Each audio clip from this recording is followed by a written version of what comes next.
Today, our theme is practicing politics without losing your religion. And we're going to learn about two keys that are critical in being able to do that. Now, last week we kicked off this series, we talked about politicians and how politicians practice politics and maybe a better way for them to do that. But today we want to talk about we as voters, ordinary people. How do we practice our politics without losing our religion? And what we find is that a lot of folks think we're not doing a very good job of this. So I think about moral values. Let's talk about moral values for just a second. The Gallup organization asks Americans each year, at least since 2002, they've been asking this question about the state of moral values in America. And are they getting better or worse? In May of this year, 81% of respondents said that our moral values are getting worse in America. 81%. Now, the good news is that's down by 2 percentage points from last May, at which time it was 83%, but still, an overwhelming majority of Americans think that our moral values are getting worse. And then they ask, well, what do those moral values, which ones are getting worse? And what's interesting, the number one answer, far and away, more than any other answer that people gave, it wasn't sex, it wasn't greed, it wasn't any of these things. The number one answer that indicated how people's morals were getting worse was how we treat each other. How we treat each other. And so as we think about that, how we treat each other, that's what this entire campaign is about. This Do Unto Others campaign is in the midst of this time when we are hyper-polarized as a society, that maybe if we could start treating each other better, we wouldn't feel quite so divided. Maybe we wouldn't feel like our morals were going in the tank. We might actually find ourselves feeling more human. And what's interesting is when they ask this question, so are morals getting worse or better in the U.S.? 81% said the morals in the U.S. are getting worse. When Gallup asked, are your morals getting better or worse? Nearly every person said their morals are getting better.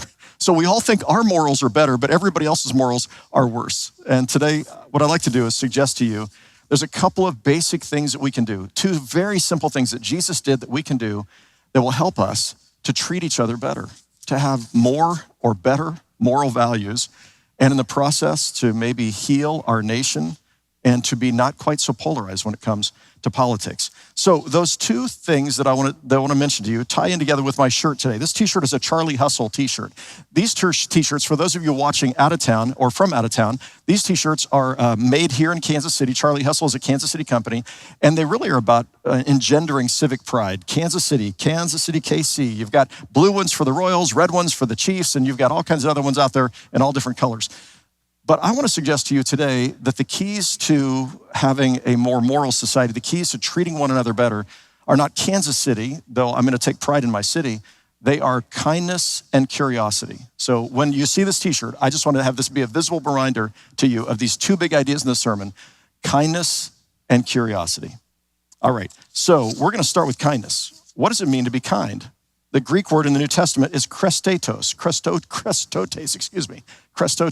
And chrestotes, or Christos, is the word that's usually translated as kind in the New Testament, but it's also translated or can mean goodness.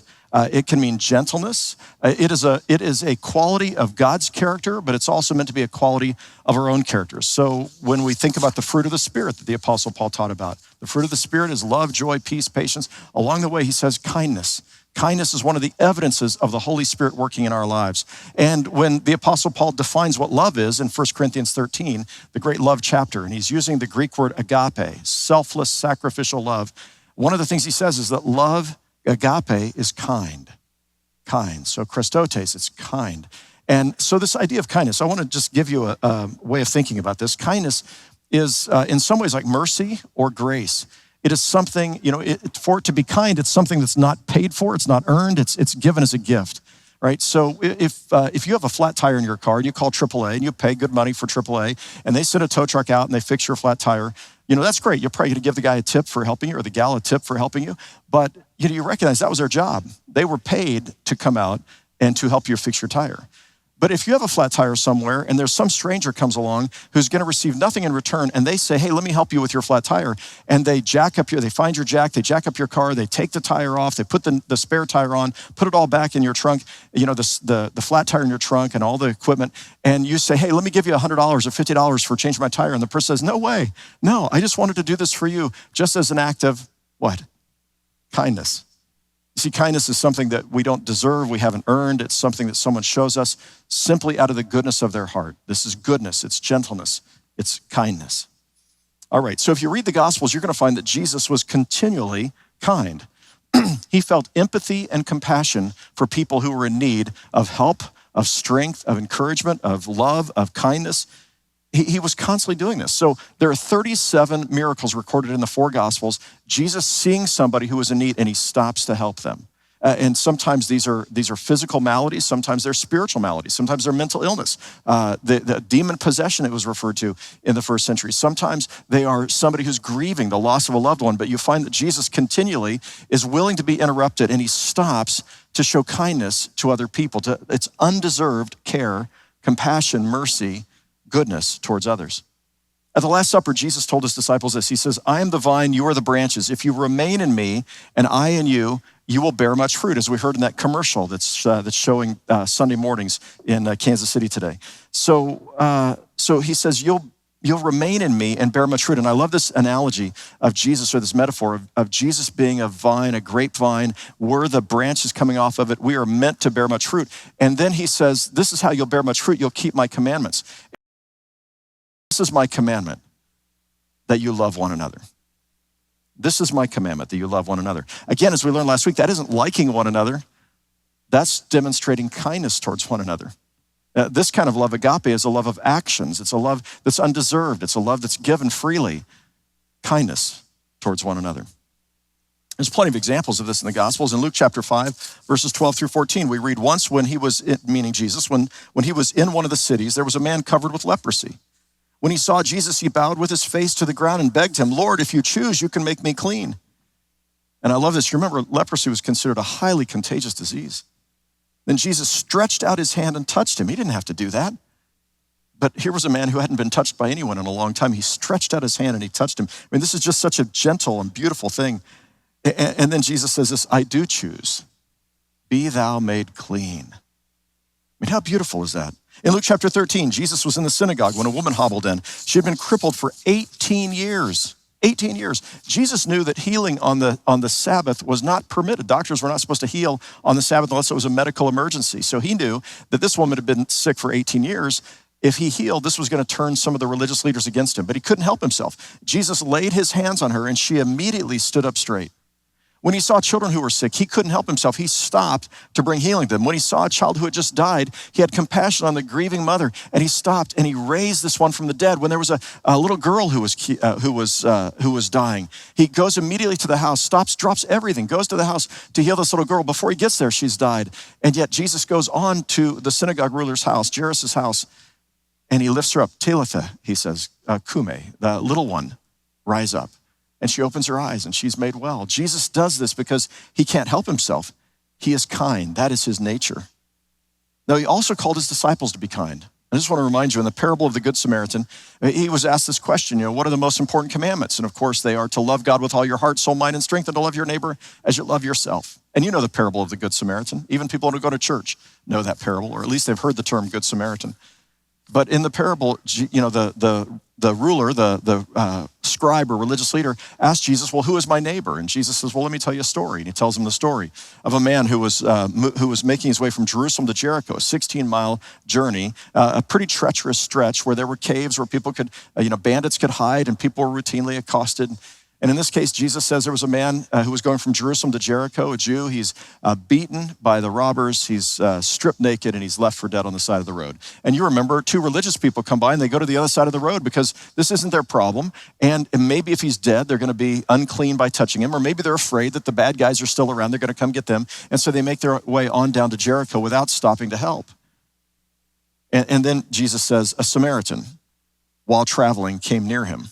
And when he saw him, that is the Jewish man who was left for dead on the side of the road, when he saw him, he was moved with pity or with compassion, with empathy. He went to him and bandaged his wounds, having poured oil and wine on them. Then he put him on his own animal, brought him to an inn and took care of him. The next day he took out 2 denarii. That's each denarii is a day's wages, 2 days' wages. What do you make in a day working at $15 an hour? $120 a day? So $240, or you might make $1,000 a day, whatever it is. This guy took out 2 days worth of wages, gave them to the innkeeper and said, take care of him. And when I come back, I will repay you whatever more you spend.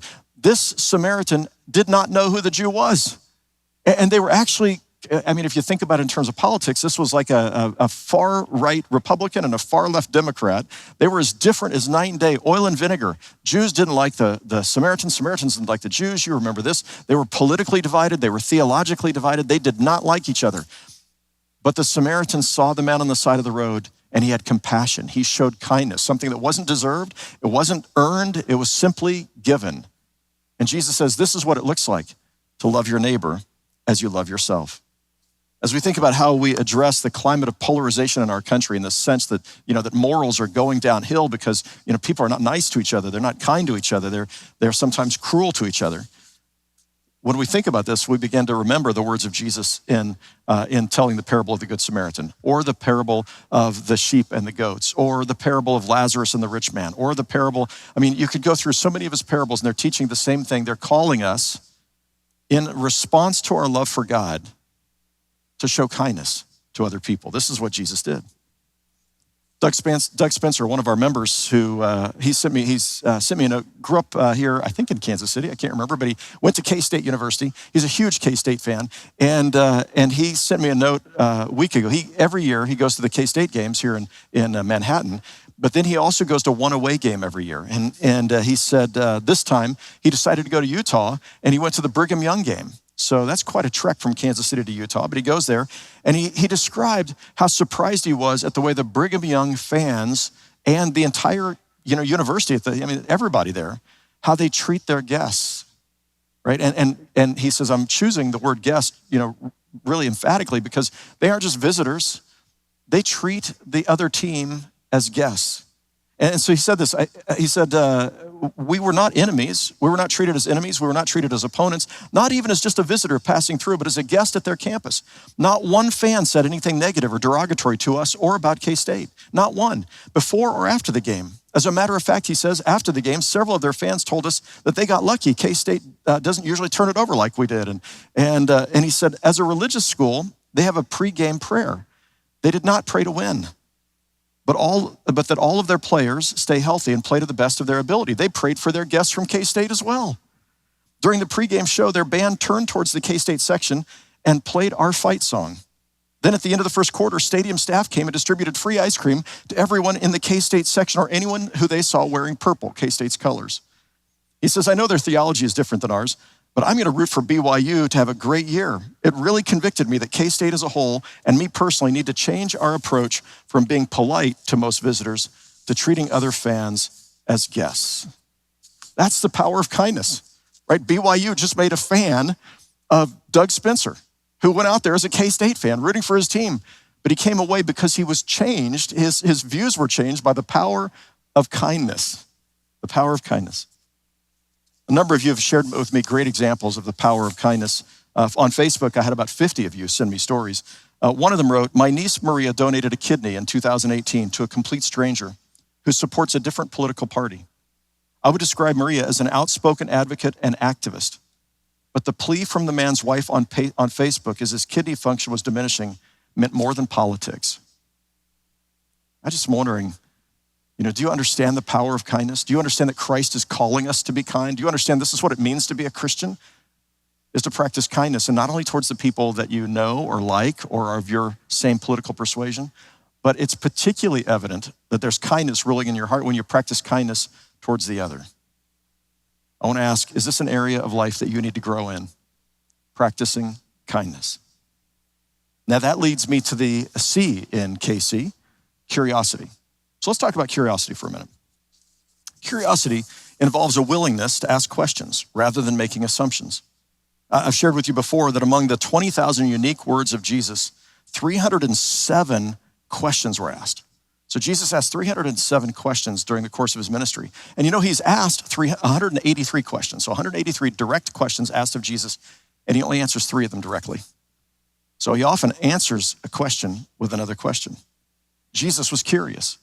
We find from the time he was 12 years old, the only story we have after Jesus' birth until we meet him at the age of 30 is when he's 12 years old. And you remember he goes to Jerusalem, he's there with his family, it's Passover, and then the family goes to leave, and a huge caravan of people going back 90 miles north, about 90 miles north from Jerusalem back to the Galilee. And mom and dad, neither one of them know where Jesus is. They really thought Jesus was with one or the other of them. The women were with the women, the men with the men.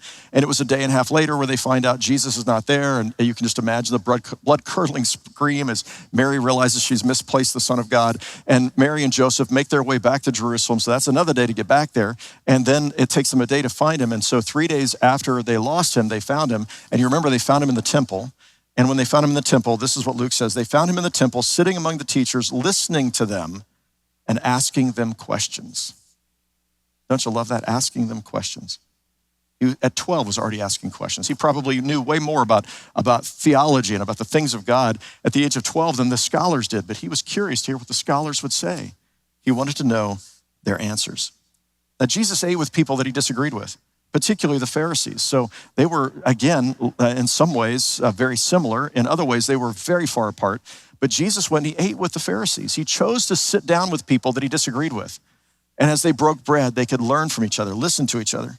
He models this in eating and being with, actually caring for sinners and tax collectors. And so Jesus is constantly eating with people who were different from him, had different views than he had, different theological perspectives than he had. This is what Jesus does over and over and over again. He eats with, breaks bread with, listens to, and asks questions of those who are different than himself. You may remember the word companere is the Latin word for companion, and it literally means to break bread with someone else. And there's something that happens when you break bread with somebody. You talk, you have conversations. In the ancient Near East, this is how people did it. They would break bread together, and as they did, they would share their life with each other. And they became companions by virtue of breaking bread with someone else. I'm just curious, when was the last time you broke bread with somebody of a different political party? And were you curious? Were you asking questions? I was listening this week to a TEDx presentation, a podcast from a Latina journalist, writer, and podcaster named Monica Guzman. She's a senior fellow at Braver Angels. It's an organization that I really love, and we've partnered with on a number of things trying to depolarize America. And she's also the author of a book, I Never Thought of It That Way, How to Have Fearlessly Curious Conversations in Dangerously Divided Times. She's a journalist, and the TEDx talk was called How Curiosity Will Save Us. Now, Monica described how she helped an organization in 2016, helped organize a trip, in 2016. She's from Seattle, and she would describe herself as a young liberal from Seattle. She, in 2016, decided to organize a trip of other young liberals, or just liberals, I don't know if they were all young, to go to Oregon. Now, 74% of the people in King County in Seattle voted Democrat in the election in 2016. They voted for Hillary Clinton. And they decided to go to Sherman County in Oregon, where 74% of the voters, a rural area, 74% of the voters voted for Trump. And she said it was interesting to watch and see how people changed their views as they listened to each other, as they asked questions. Why did you support Trump? Why did you support Clinton? And as they sat and listened to each other, their minds were open. They saw things differently. They became curious, and out of their curiosity, they came to appreciate where other people were coming from.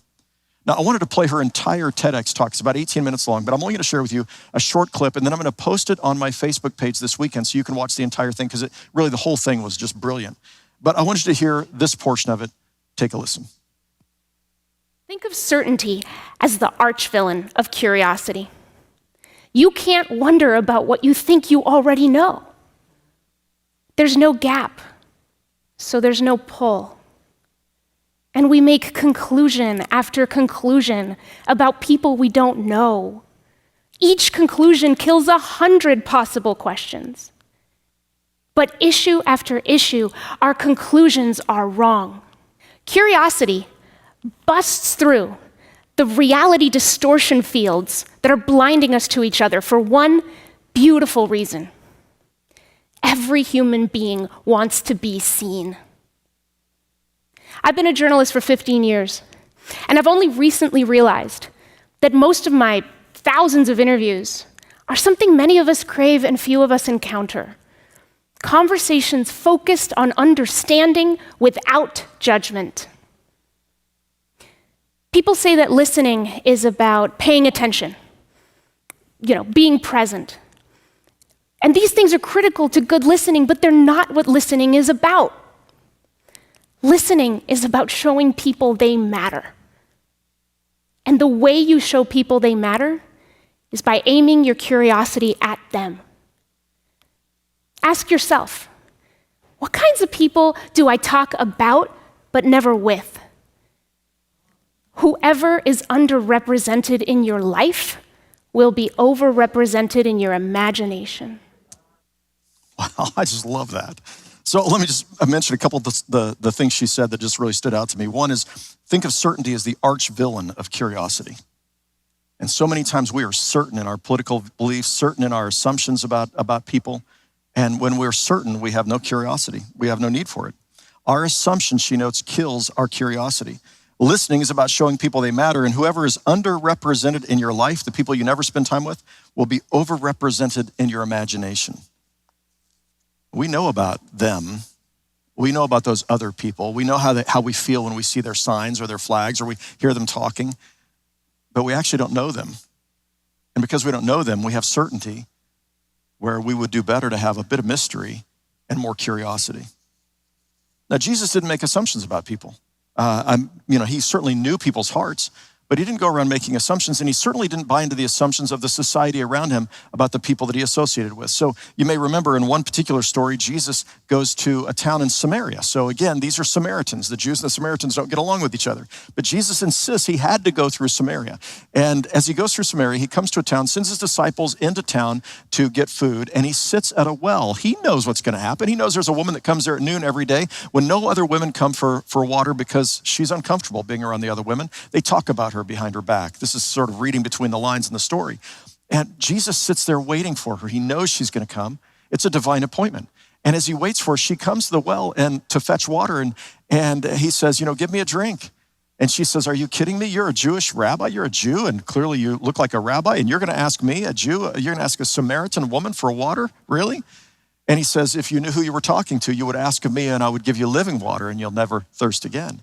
And then as she's talking about water, he says, why don't you go get your husband and come back? And that Jesus knows that she's been married and divorced 5 times. He says, I don't have a husband right now. Well, that's true because you're living with a man outside of marriage and you've been married and divorced 5 times. Jesus tells her this and suddenly she knows she's in the presence of a prophet, somebody who understands her life story.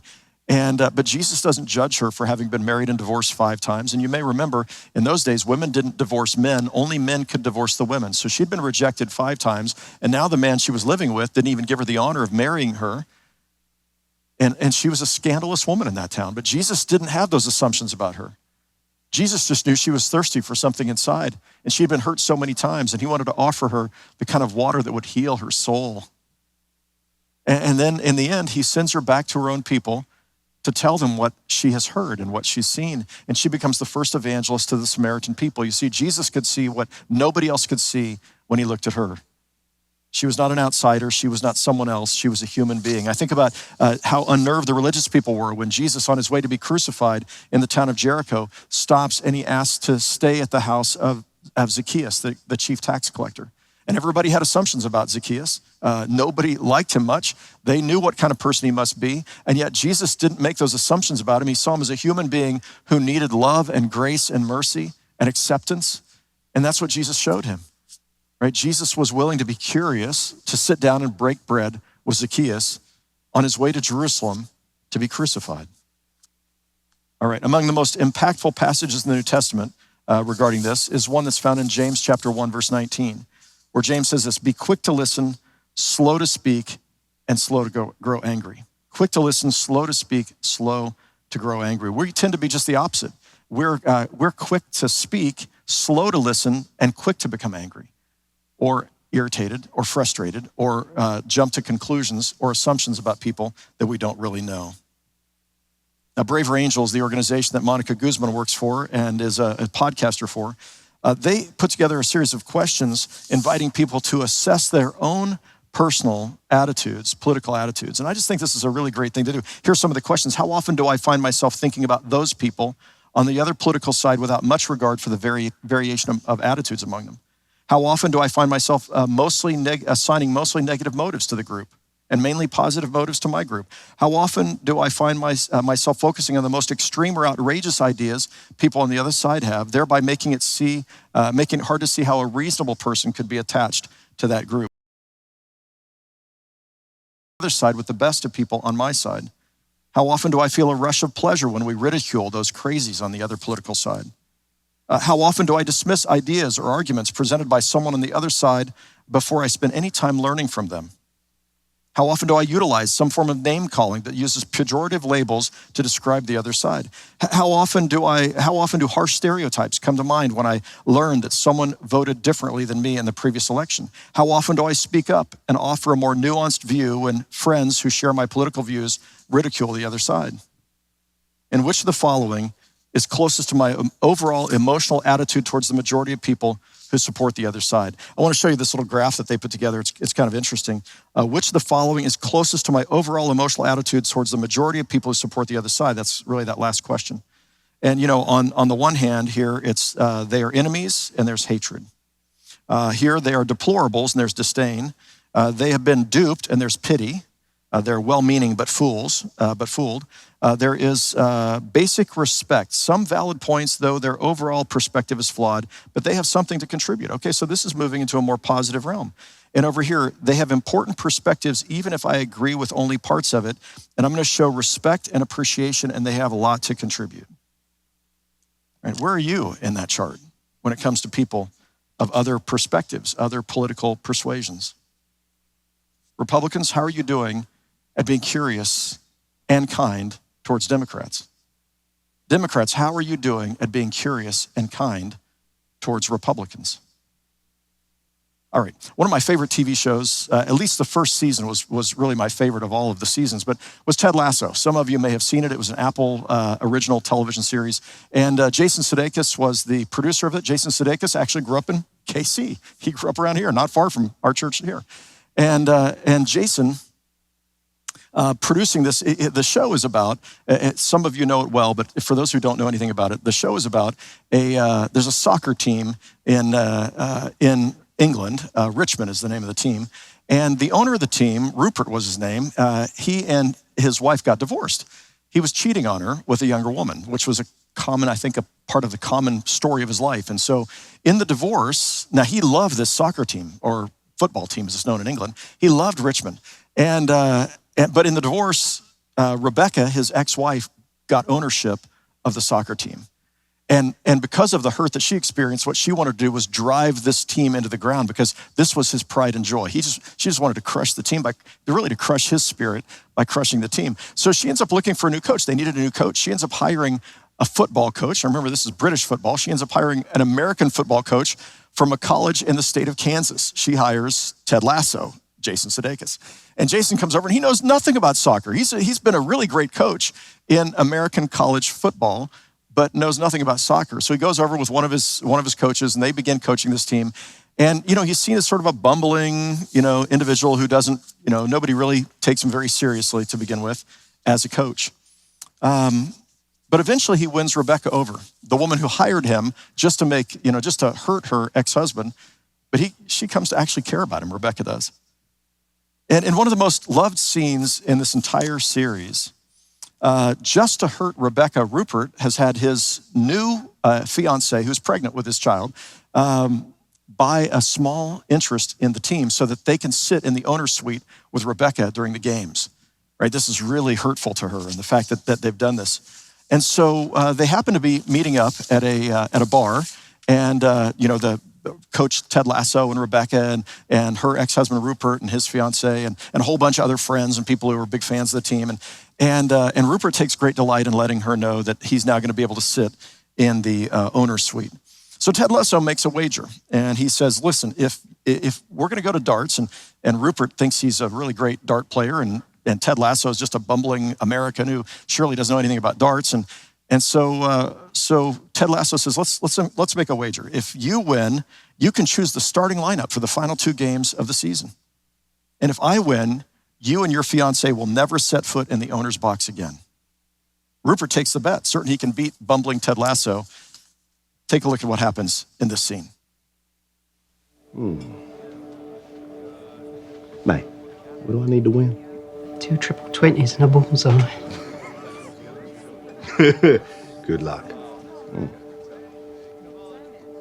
Rupert, guys have underestimated me my entire life. And for years, I never understood why. It used to really bother me. But then one day, I was driving my little boy to school, and I saw this quote by Walt Whitman. It was painted on the wall there. It said, "Be curious, not judgmental." I like that. So I get back in my car and I'm driving to work, and all of a sudden it hits me. All them fellas that used to belittle me, not a single one of them were curious. You know, they thought they had everything all figured out, and so they judged everything, and they judged everyone.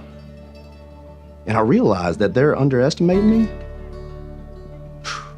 Who I was had nothing to do with it. Because if they were curious, they would ask questions. You know? Questions like, have you played a lot of darts, Ted?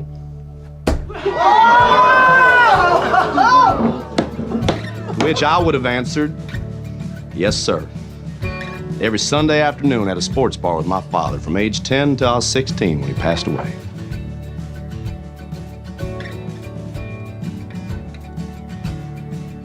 Barbecue sauce.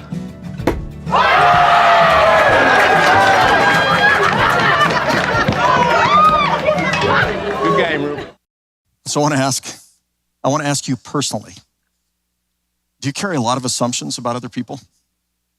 And in the realm of politics in particular, but maybe it's not just politics. Maybe it's people socioeconomically, racially, from other nations, immigrants. I mean, I just want to ask, what kind of assumptions do you carry about other people without ever getting to know them? What if you flipped the assumptions and you decided to assume the best instead of the worst about other people? Let me ask you, how certain are you versus how curious are you? And really picking up the phrase from, at least attributed to Walt Whitman in this episode, I want to encourage you to be more curious and less judgmental. Be curious and not judgmental. Now, in the midterms in 2022, so I want to give you an example of what this looks like from two Resurrection folks. In the midterms in 2022, we partnered with our local national public radio station to invite Democrats and Republicans to sit down together in one-on-one conversations with each other. And it's hard to find people who are willing to do that, actually. I mean, it takes some courage just to be willing to sit down with somebody. And then we were going to film the conversations. So they were going to sit down and with somebody they didn't know of the opposite political party and have conversations about challenging topics. And we had, I don't know, I think it was 10 or 15 people willing to do this. And so they came together, Republicans and Democrats. They were all members of Resurrection, but they were people who didn't know each other. And as they sat down together, they became curious. And they were willing to listen and to assume the best and not the worst. And I wanted you to have a chance to hear, I shared this in 2022, but I wanted you to have a chance to hear just a 3-minute version of a 35-minute conversation we filmed between two women at Resurrection, Melissa and Lisa, a Republican and a Democrat. Take a listen.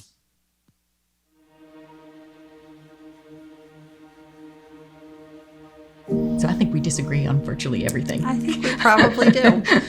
What made you want to come here today and do this? So I've lost a couple of people in my life recently due to politics, and one of them she was my best friend for 10 years. Wow. And I just think we can't live like this as a nation. And, you know, the only way we're gonna be able to stop that is if you and I sit down and we have a conversation and we talk about our similarities and we also talk about all of our differences, and we just appreciate who the other one is for whoever they are and wherever they came from in their background. And you know, I think if we did that more as a society, I think we'd probably be in a better place. What made you decide to come here today? I'm asking myself that question right now. Well, when Adam talked about it in his sermon, it sounded like a good idea. I have, like I said, I have 3 sons. I have one who is left of Bernie Sanders. I've got one that's, right of whoever on the other side. And so we just got things we don't talk about. And it's like, is that really the best way, just to have things that are completely off limits? Or is there a way to disagree respectfully?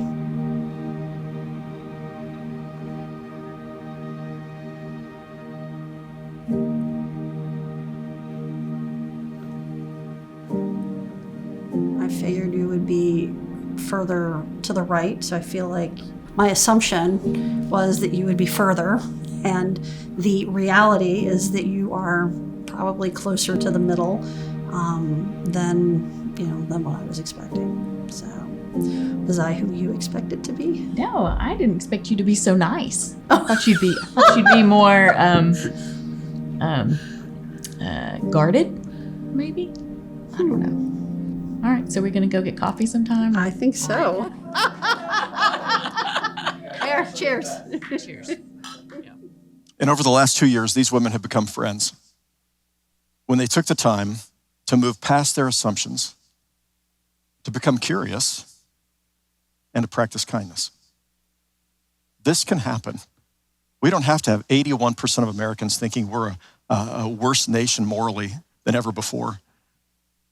But the key to eliminating those feelings, the key to bringing people together, is to practice kindness and curiosity. So I want to encourage you and me to be people who bear much fruit. I want us to be people who love our neighbor like the Good Samaritan did. I want us to be the kind of folks who, before we speak, stop and ask questions and become curious. And to remember the power of KC. Would you pray with me? Bring yourself to God. Why don't you whisper this prayer under your breath? Holy Spirit, change me.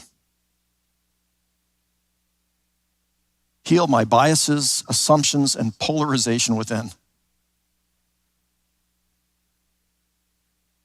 Help me to grow in kindness and curiosity. Help me to bear much fruit.